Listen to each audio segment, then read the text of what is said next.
talvez eu tenha encontrado cedo, mas eu vejo que recentemente, né, a missão, no coaching a gente trabalha muito a questão da missão, mas e recentemente com os últimos trabalhos que eu tenho feito, que eu percebi uma missão que eu tenho, que é sempre dar luz ao caminho das pessoas, né? Seja em qualquer cenário ou qualquer situação que venha à minha frente, seja simplesmente um atendimento de coaching, ou uma aula de inglês, ou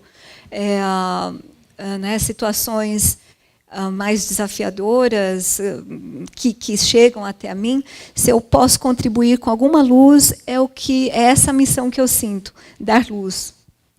Eu acabo de me dar conta, né, devem ser os efeitos da gripe, que quando eu introduzi você no palco, eu não fiz algo que eu costumo fazer, né, que é situar as pessoas antes de o que você tem feito e o que fez a gente trazer você aqui, né? A Miriam é formada pelo ICI, que é uma das instituições mais reconhecidas, né, de formação de coaching do Brasil. Salvo engano, é a única que é reconhecida pela Federação Internacional, né? É Federação Internacional? Chama? ICF. Né? Atua nesse ramo já há muitos anos, né? Guarulhos tem muitos bons coaches, alguns Sim. deles estão aqui nessa Sim. sala, né? Eu não vou nomeá-los para não ser indelicado, porque eu posso esquecer alguém, né? Mas que eu me lembre, pelo menos 3 amigos coaches aqui, amigos e amigas, né?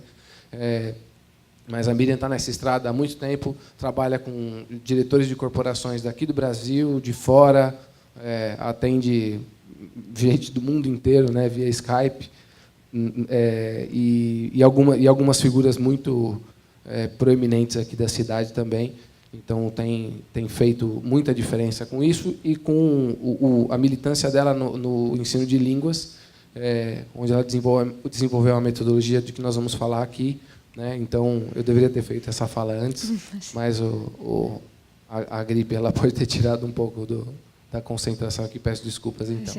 Mas, enfim, seguindo, você, nessa sua trajetória, né, do ensino de línguas, e aí você, lá na Feira de Metafísica, teve um insight um pouco Sim. diferente, né? Como que você começou a ter pistas de que existia um novo caminho para além do ensino de línguas? Isso aconteceu num grupo que eu dava aula, e eles se reuniam 2 vezes por semana. Eu dava aula de inglês mesmo, eu estive na minha escola, né? E esse grupo se reunia não para aprender inglês, eram 5 pessoas, era um grupo de 5, e eles se reuniam depois do expediente. Eu achava que era para dar aula, que eles queriam inglês, mas eles se reuniam para conversar. Para conversar.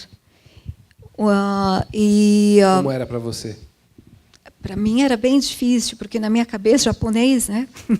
Na minha cabeça eu não estava cumprindo com o que eu deveria, né? Mas eram cenários eram questões muito impactantes para mim. Eu ouvia mais as histórias dele, porque na época não era, eu só era professora de inglês. E eu já dava aula para executivos, então tinha gerentes de grandes empresas, uns passando por cenários de demissão, né? Então essas conversas aconteciam na hora e eles se reuniam para conversar. E eu, muito incomodada, depois de um tempo, de alguns meses, eu pedi demissão do grupo. Eu falei, olha, eu me retiro, porque eu não estou conseguindo fazer o que eu deveria fazer, que é dar aula de inglês. Vocês vêm para cá para conversar, e, na verdade, eu não estou conseguindo ajudar. Né? Então, E eles reagiram como? Eles não queriam, né? Eles foram muito resistentes. Eles não queriam desfazer o grupo, mas eu não me sentia, né, competente para fazer o que eles queriam que eu fizesse, né? E depois eu fui descobrir que talvez só ouvir já fazia algum sentido, né? É a cura pela fala, né? E que eu atendia esse cenário, mas na época não. Você se questionava por as pessoas quererem conversar enquanto você queria dar aula? Sim, muito. Que talvez, né? esse fosse o caminho. Na época não existia coaching, né? Não se falava em coaching. ou mentoria, não se falava nisso. Então, eu falava, o que a gente está fazendo aqui? Eu não era, alguns falavam, você está fazendo terapia. Eu falei, mas eu não sou terapeuta também. Né? Então, foi bem delicado, foi bem delicado. E, bom, você continuava com o ensino de línguas, a escola ia indo bem, Sim. Né? Mas, em algum momento, as coisas saíram um pouco do trilho, né? Como foi? Sim, eu entrei... Foi uma crise, né? Como qualquer crise, né? Ele mexe muito com a sua identidade. Eu entrei em crise em 2001, no qual eu tive uma distensão também familiar, né? Então, isso me chocou bastante. Então, a sua irmã trabalhava com você na escola? Isso, a minha irmã trabalhava comigo, e na época nós tivemos um desentendimento sério. E é uma história não muito diferente de algumas, né? Mas, infelizmente, nós levamos os caminhos separados, né? E aí eu decidi, então, romper na verdade, não era bem uma sociedade, mas romper, deixar tudo isso para trás, porque a minha escola ficava num terreno familiar. Então, eu decidi tirar minha escola daquele local, porque e eu sou a mais velha da família, né? Então, e na época meu pai não estava presente, ele foi trabalhar no Japão. Então, eu senti que eu precisava sair de lá, até para que a família decidisse o que fazer com o terreno. Então, eu saí de lá, e na época eu tinha, até para contemplar os meus, atender os meus alunos, né, eu tinha feito uma reforma muito grande na escola, e uma reforma grande, aí entrar com aquelas parcelas eternas de Teleanorte. Eu estava ainda pagando 10 prestações da Teleanorte, o piso da Glasser. Eu tenho histórias com o piso da Glasser. Eu aprendi a assentar o piso da Glasser, porque eu pessoalmente eu amei aquele piso. Então, o estacionamento, na verdade, onde caberiam mais de 20 carros e 4 carros na frente, era o piso da Glasser. Eu tinha acabado de colocar, mas aí eu decidi sair do local, porque eu percebi que se eu ficasse, eu adoeceria. A escola era sua. Sim. E você deixou para sua irmã? Deixei. Bom, eu me mudei, né? Sim. Na verdade, eu deixei uma estrutura ali e fiz uma outra estrutura num outro endereço, que foi na Rua Santo Antônio. Deve ter sido muito difícil, porque as perspectivas... Você estava deixando a escola montada para trás, né? Sim, diferente de simplesmente mudar, sim. Né? E com todos os funcionários indo comigo. E eu dizia, eu não tenho como pagar vocês. Todos os professores queriam vir comigo. O garoto da rua, que cuidava da rua, queria vir comigo. Então, foi bem difícil. A minha assistente ali, que limpava a escola, e limpava também a casa da minha mãe, queria vir comigo. E vieram. E eu falo, por mais que eu falasse, olha, eu não tenho estrutura no momento para pagar vocês, eles falavam, não, eu vou com você. E foi difícil, eles vieram comigo, mas consegui dar conta. Eu acho que com toda a força que eles também me deram e o apoio que eu tive, eu consegui. Isso foi em 2001?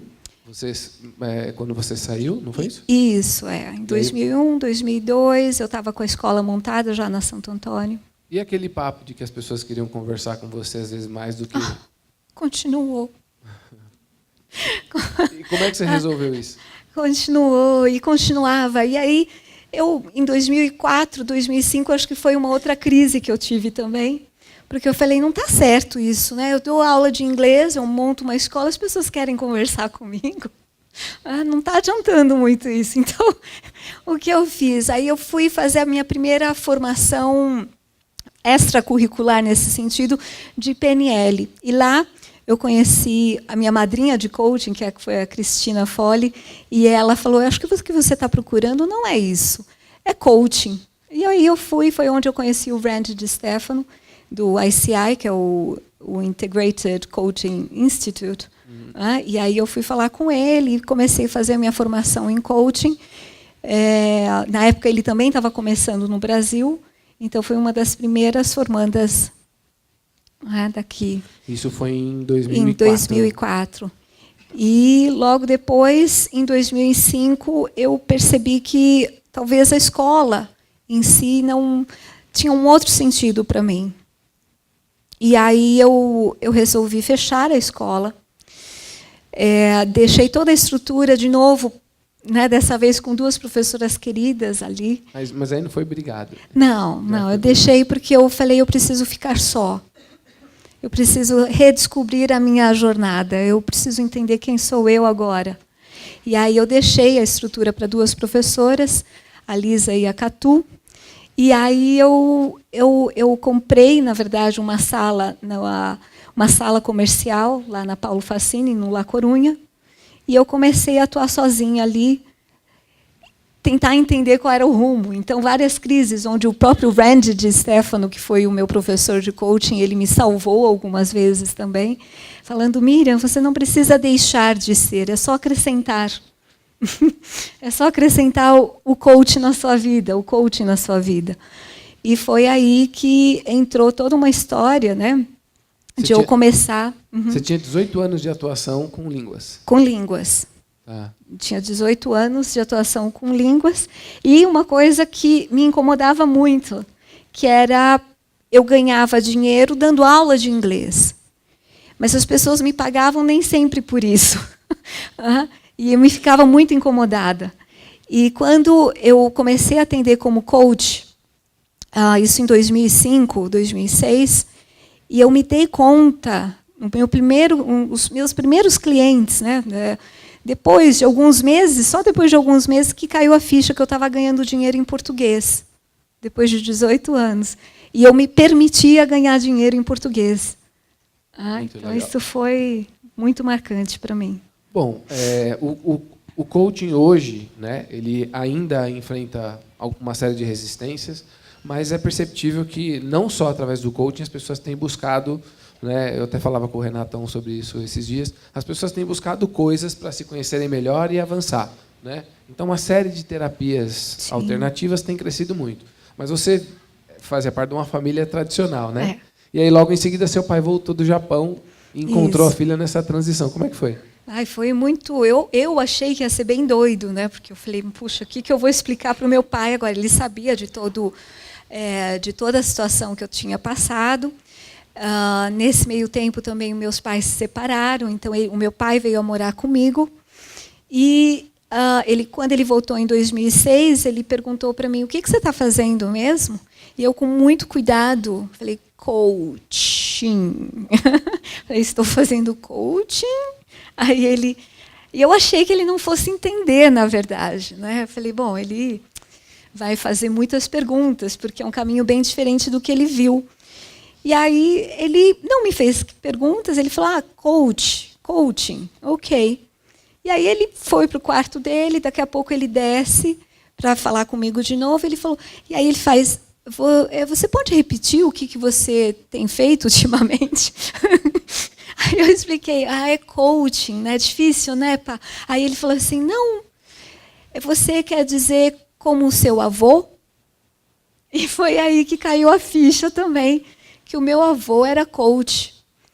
Ele foi, talvez, um dos primeiros coaches esportivos aqui em Guarulhos, né? Ele era treinador, era o coach esportivo, treinador de beisebol. Essa é a equipe de beisebol. O meu avô está com o cap, o bonezinho dele ali no canto. E esse é o time de Guarulhos, da Vila Augusta, que ele treinava na USEG. E como o meu avô era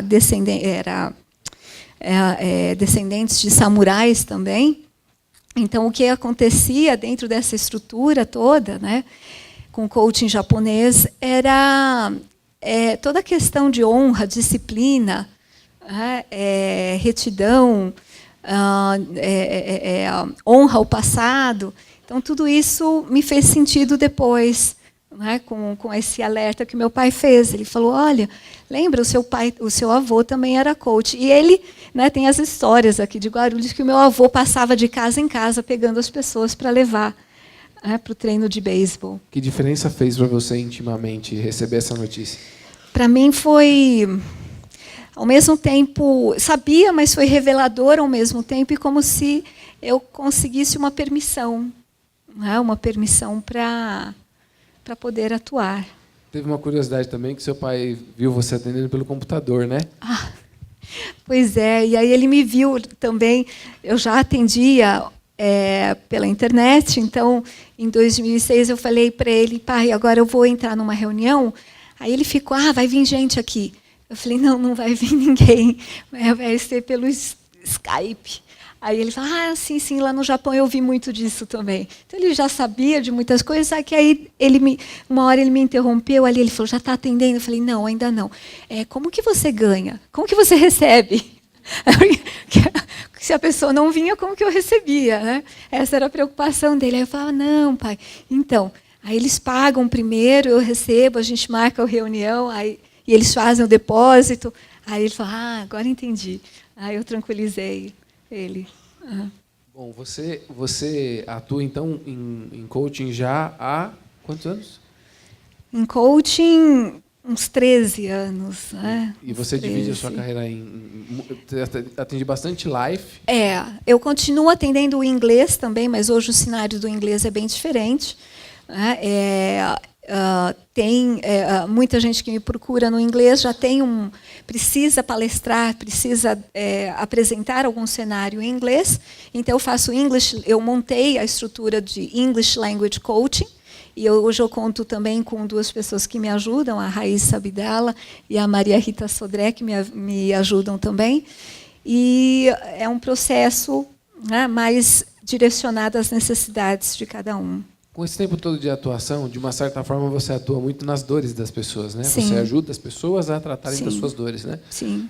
O que você viu que você acha que você podia dividir assim com a gente, de uma percepção de como as pessoas lidam e como elas poderiam lidar com a dor? A dor é aquela velha história, né? A dor é inevitável, né? Mas o sofrimento é opcional. O que eu tenho visto é que, sem a dor, e a dor faz parte da trajetória, eu duvido aqui que alguém esteja isento de dor. Seja uma dor física, dor emocional, dor em qualquer circunstância. Mas o que eu percebo é que não tem exatamente uma fórmula mágica, né, Fábio? Não existe uma fórmula mágica como sair da dor. Mas o que é importante, as pessoas quererem muito sair da dor. Eu acho que o querer... essa intenção de querer ajuda muito, porque nós somos só coadjuvantes nesse cenário. A pessoa que está à nossa frente é a peça principal, né? E é ele quem tem o poder de sair mesmo da dor. E ele precisa querer. Né? Mas também a gente vive numa sociedade falando que a dor não é importante, que a gente pode tomar um remedinho e tirar a dor. E a minha avó falava muito isso. Fica com a dor. É importante ficar com a dor. Quanto tempo você... Aí o coach americano vem e fala, quanto tempo você vai ficar com a dor? Né? Você tem 5 minutos para sair da dor. Porque se você não sair da dor, time is money. Aí eu falo, aí entra o she-coaching. Mas a minha avó fazia uma coisa... o she-coaching. Mas a minha avó fazia uma coisa muito interessante, que era, dói aonde? Porque todo o incômodo da angústia, a ansiedade, dói em algum lugar. E ele falava... E essa dor... às vezes eu falava, dói aqui, dói a cabeça. Ela falava, então tá, então vai para o quarto, fica lá, fica com a dor, sem tomar o remédio. Veja o que você faz com isso, e depois, se você quiser, pega o travesseiro e dá o grito de samurai. Para extravasar. Então, muitas vezes, eu acho que a gente esquece dessa simplicidade, ou desse olhar para a dor. Olhar para a dor. Eu acho que a coragem de olhar para a dor é muito importante. E dá para compartilhar a dor? Sem dúvida. Ajuda ou atrapalha? Muito, ajuda muito. Eu acho que não há outro caminho, hoje em dia, se não for compartilhar com muito respeito a dor. Né? Porque é que, às vezes, a gente tem muita vaidade, né? Vaidade, orgulho, não preciso. Mas eu acho que o fato de compartilhar algum cenário que dói, a outra pessoa poder... Às vezes não precisa falar nada, mas só o fato de conseguir compartilhar a dor é um querer, né, lidar com a dor, e aí também quem ouve o que está sendo, né, o que tem de dor, as respostas nesse sentido vão aparecendo, né? Que não há problema sem solução. E se o problema, na verdade, se o problema não tem solução, resolvido ele está. Isso é filosofia tibetana, né? Né? E a felicidade está no topo da montanha? Pois é. Nunca, né? Nunca no topo da montanha. A felicidade, minha avó também dizia isso, né? A felicidade é um caminho, é a sua trajetória. É a sua trajetória. Não é o topo da montanha, porque se você chegar ao topo da montanha, você vai querer outra montanha. Aí se você chega lá, né, até tinha uns comerciais assim, né? Chega no topo, e aí, acabou. Se você não curtiu a trajetória, não é no topo da montanha que você vai encontrar a felicidade. A felicidade não é uma estação para você descer, né? É um modo de caminhar e com dor, muitas vezes com dor. As pessoas tendem a achar que a dor ela é um sinalizador de que algo está errado, quando na verdade a dor pode muitas vezes ser um sinônimo de que está tudo no lugar, né? Por exemplo, num parto normal, sim, né? A dor ela sim, é reguladora. Sem sim, a dor não dá sim, para ter parto normal. Sim, Né? sim. Teve uma outra coisa que você disse na nossa conversa que eu achei muito interessante, né? Que todo mundo quer ser salvo, mas pouca gente quer se salvar, né? E é aí que eu falo que não existe milagres, né? Se você não conseguir ter essa visão de querer ser salvo, o querer já basta, né? Então você querer e ter algumas ações para isso, e lógico, e toda a ajuda e o apoio das pessoas que estarão ao redor para ajudar, porque sempre tem. Essa coisa de você estar na vida das pessoas em momento que elas utilizam você como um canal para elas se conectarem com o que elas têm, né? Isso dá medo? Muito medo. Muito medo. Eu acho que o meu medo maior é de prejudicar alguém. Porque, ouvindo, né, as várias histórias que eu ouço, ajudando as várias histórias também que eu sei que só de ser um observador você já influencia na história do outro, eu tenho muito receio em prejudicar a vida de alguém. Mas, ao mesmo tempo, eu também lido com essa questão que tudo que eu faço já é ruim para alguém. O que quer que eu faça, de qualquer modo, já é ruim para alguém. Então, não importa o que eu faça. Eu estar aqui hoje já é ruim para alguém. Nós estarmos aqui, vocês estarem aqui, de algum modo já é ruim para alguém. Não dá para pirar com isso, né? Senão, não faz nada. Senão não faz nada. E eu lido com isso todos os dias. Aí, nessa trajetória toda, né, você veio fazendo os seus atendimentos com sucesso e chegou o momento de fazer um upgrade. Sim. O meu nome, né, o acrônimo do MHT, na verdade era MHT Coaching, que é Miriam Haruetsugawa.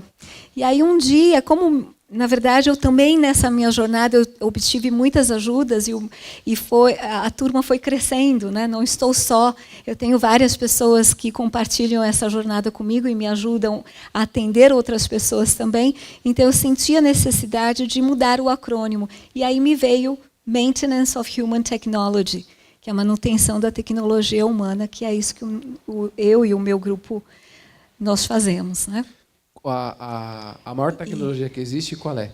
É o ser humano. Então, essa tecnologia humana, né, que nós temos que entender que se nós não fizermos um upgrade conosco mesmos, né, não temos uma renovação ou uma inovação, né, uma palavra muito usada hoje. Mas a inovação não acontece se a gente não der um upgrade na gente mesmo. Você, lá naquela época que você voltou a dar aula, saindo da empresa de Comex, você logo em seguida de começar a ver as turmas crescerem, você foi agregando pessoas, né? Sim. É uma Sim. característica muito sua, trabalhar em rede, né? Muito, muito. E aí você, na MHT, você cresceu também horizontalmente. Exato. Então, hoje eu tenho uma equipe que atua em algumas frentes, né? Com o inglês eu tenho a Maria Rita, que está a Raíssa Abdala e a Maria Rita, que atuam. A Raíssa me ajuda aqui em Guarulhos, a Maria Rita em São Paulo. Eu tenho também isso na frente com o inglês, com o perfil comportamental aqui em Guarulhos. Eu tenho agora o Lucas Cardoso, não sei se ele está aí também, mas tem o Lucas Cardoso, que está ali, e aqui em Guarulhos, e o Abel Oliveira em Campinas.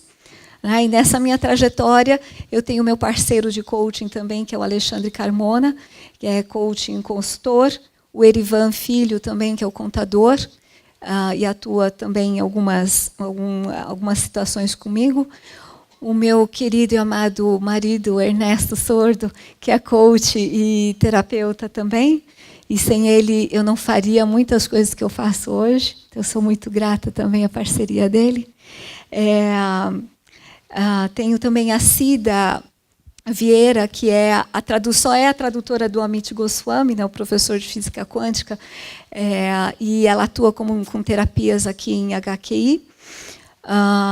Os meus parceiros também de jornada, que é o Sérgio Secato, idealizador da homeostase quântica informacional. Grande, cara. E o Paulo Demestre, que também é o meu parceiro no perfil Apogeu. E a Academia do Palestrante, onde eu comecei a minha trajetória com palestras e no Brasil, que é o Edmar Oneda, que hoje ele tem a IDEL, o Instituto de Desenvolvimento Humano Edmar Oneda. Então, esses são os... Bom, apesar de você se dedicar... Agora a gente vai precisar correr um pouquinho mais, né? Vamos. Porque a conversa está boa, mas... Claro. Você sempre lidou muito com o ser humano, mas você sempre teve um apreço muito grande pela questão da língua, né? Sim. E aí desenvolveu esse produto fantástico, é o Secrets to Speak. O Secrets to Speak eu desenvolvi para ajudar aquelas pessoas que têm traumas, medo, vergonha, em fluir em inglês. Então, é um projeto... Não é um projeto tão novo, né? É um projeto que eu também já tenho há 10 anos, mas que agora eu dei o meu salto quântico, né? Que foi fazer um vídeo com a equipe, né? A sua equipe do Educavídeos. Aí, então, aqui o Binão, que eu vi, e o Flávio, só não está o Giannini. Gratidão. É que, na verdade, você sabe a dor de aprender uma língua, né? Uhum.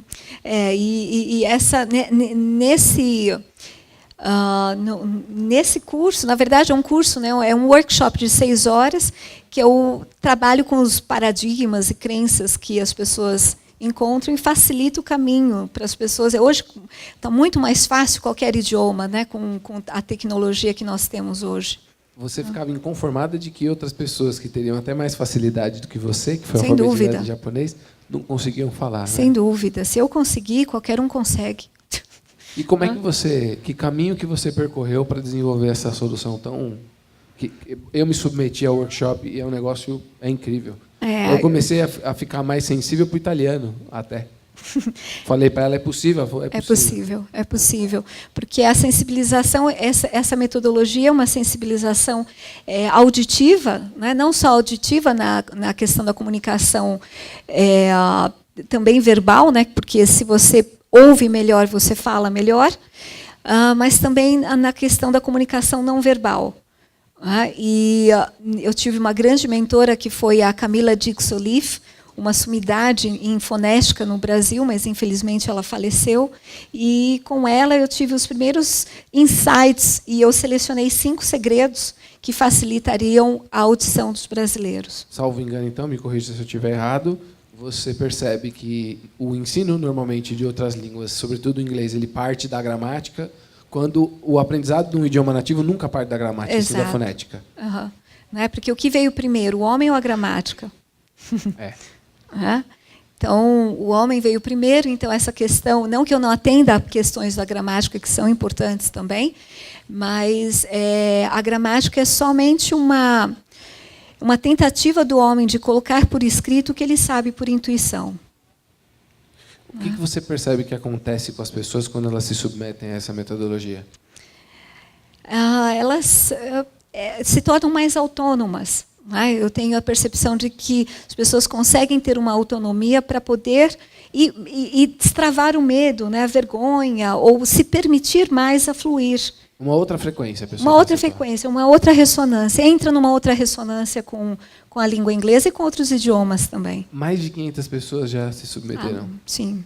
Legal. Mais de 500 pessoas. Inclusive vai ter um evento. Né? Eu vou dar nós vamos fazer juntamente com o Cali Café, né, um workshop de 6 horas com almoço e café. Então, quem quiser participar, estão todos convidados. E, na verdade, são 20, é um número restrito, são 20 pessoas, e eu fiz um valor especial para a gente poder fazer isso. Na saída tem um folhetinho para quem... Gente, eu fiz. É realmente fora de série. Obrigada. Bom, e aí, em 2007 você conheceu o HQI. A HQI é uma homeostase quântica informacional. Para mim foi transformador, porque eu conheci o professor Sérgio Secato Filho. Ele é o idealizador dessa técnica, que está agora em 15 países. E eu tenho a honra de dizer que eu conheci, né, numa pós que eu fiz com ele. Eu chamo de pós de Harry Potter, né, porque era uma pós de gestão e aplicação de terapias holísticas vibracionais, Harry Potter, né, resumindo. E aí ele me ajudou muito num processo que eu mesma enfrentei. Eu tinha uma alergia, coçava muito a minha pele, né, principalmente a mão. E eu estava com acompanhamento médico durante 2 anos já e ninguém descobria o que era. E aí nós percebemos que, aliás, depois de uns 6 meses já na faculdade, né, estudando com ele, mas tendo muito receio de conversar com as pessoas ali, eu resolvi falar com o Sérgio, e o Sérgio, em um intervalo, ele me ajudou com essa técnica, né, que é uma técnica para estabilizar sentimentos e emoções, e é uma técnica diferente, né, que a de outras terapias, porque as terapias inserem dados. E essa terapia, homeostase quântica informacional, através da física quântica informacional, ele retira dados. E no meu caso era retirar muita tristeza, que tem a ver, e sangrava, minha mão sangrava muito. Médicos não descobriam o que era, e na época eu passei, e eu já era coach, então eu não me sentia congruente até para atender as pessoas, né? Então eu fui buscar essa minha congruência, e aí eu tive que limpar muita coisa na minha vida. Vai ter uma palestra com o Sérgio em julho? Vai ter uma palestra com o Sérgio Secato agora no Adamastor, no dia 7 de agosto. Nós estamos trazendo ele para Guarulhos. Eu retomei, ele me ajudou muito em 2007. Depois, pelas circunstâncias da vida, cada um levou, né, uma jornada.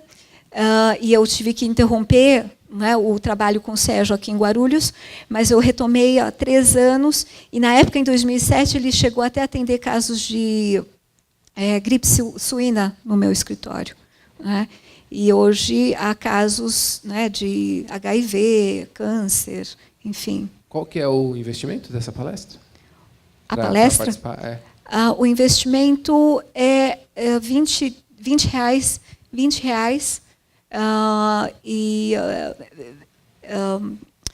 Acho que é isso, né? R$20. É só fazer a inscrição, aí depois a gente vai passar todos os dados. Mas também recomendo fortemente. Estou fazendo o treinamento, né?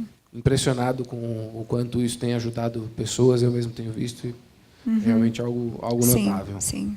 Quem te inspira? Várias pessoas me inspiram ou me piram, né?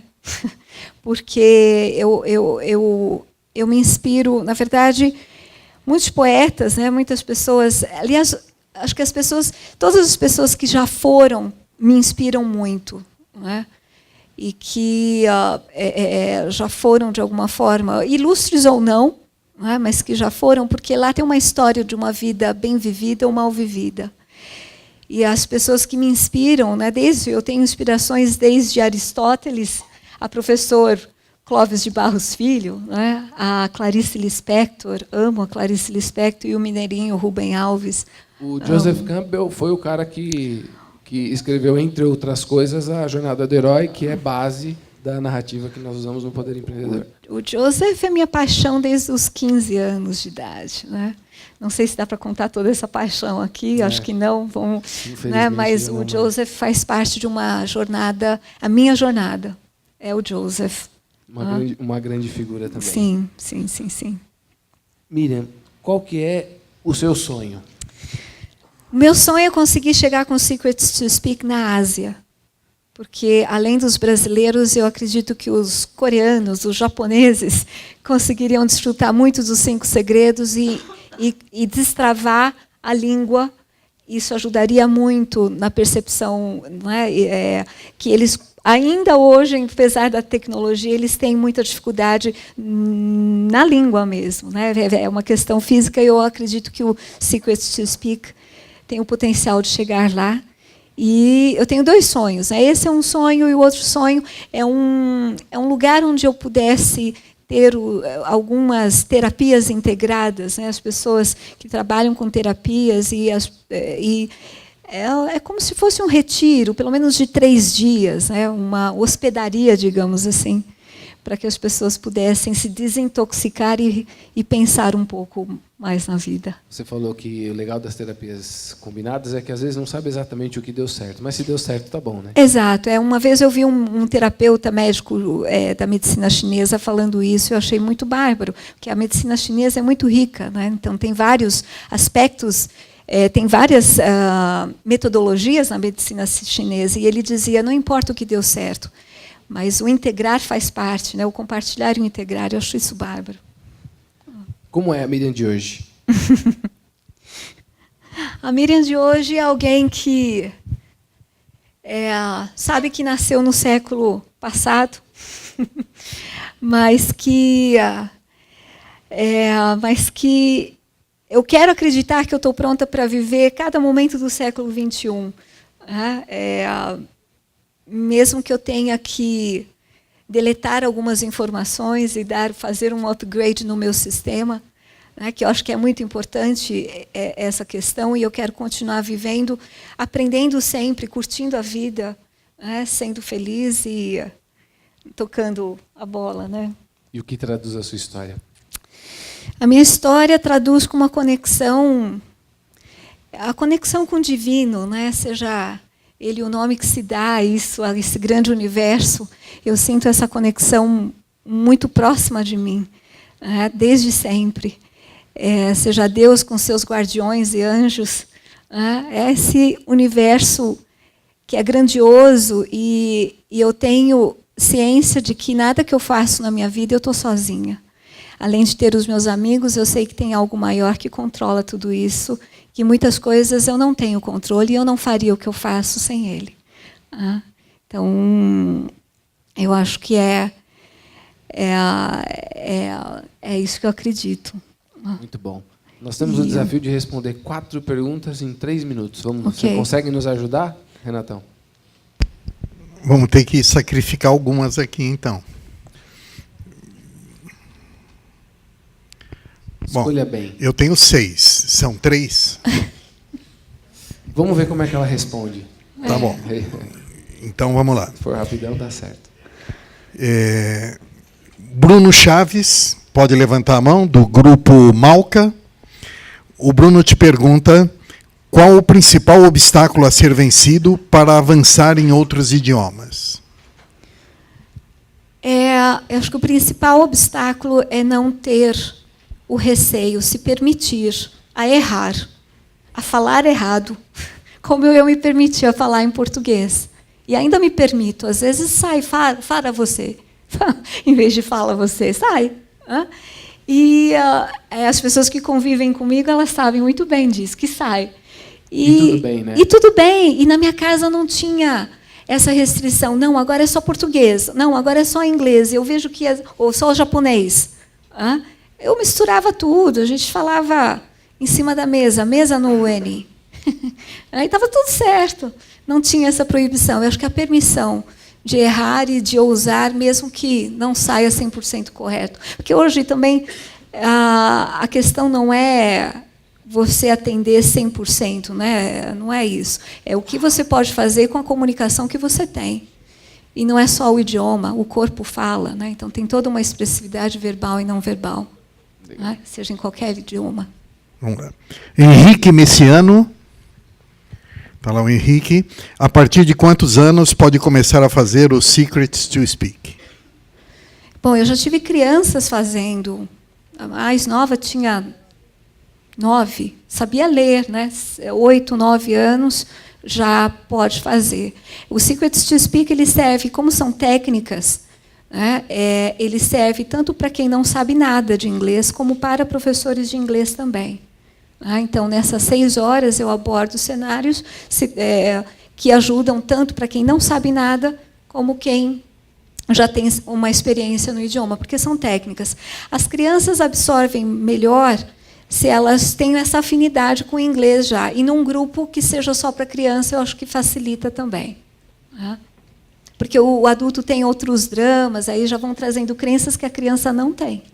Então, isso é importante, tá bom? A Suzy, está aí a Suzy?